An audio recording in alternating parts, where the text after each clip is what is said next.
इन दोनों बॉल्स में से पहले कौन सा बॉल नीचे गिरेगा? ये एक 50 ग्राम का टेनिस बॉल और ये एक 5 किलो का शॉटपुट बॉल।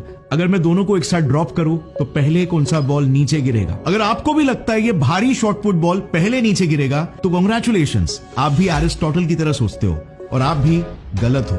चलो इस ऐतिहासिक एक्सपेरिमेंट को परफॉर्म करते हैं। Exactly same time.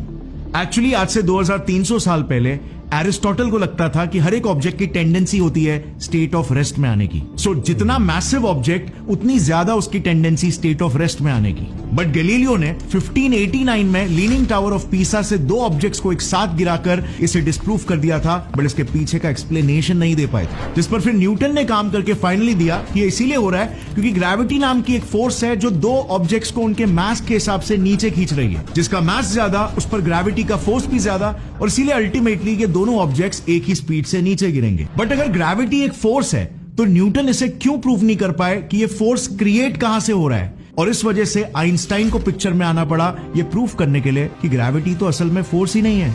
इनफैक्ट ये दोनों बॉल्स तो नीचे गिर ही नहीं रहे। जैसे इन बॉल्स को ड्रॉप किया गया ये सीधा इनर्शिया में चले गए, यानी कि इन पर जीरो फोर्स है। और इन बॉल्स और जमीन के बीच में जो स्पेस टाइम है वही कंप्रेस होकर इन बॉल्स के नेचुरल पाथ को अर्थ के सेंटर की तरफ दर्शा रहा है। सारे बाजू से स्पेस टाइम अर्थ को सेंटर ऑफ मास की तरफ कंप्रेस कर रहा है और अर्थ का इलेक्ट्रोमैग्नेटिक रिपल्शन उसे रेजिस्ट कर रहा है। और इसीलिए अर्थ एक ही पोजीशन पर रहकर भी एक्सेलरेट कर पा रहा है, जो एक्सेलरेशन हमें फील होता है ग्रेविटी के फोर्स की तरह।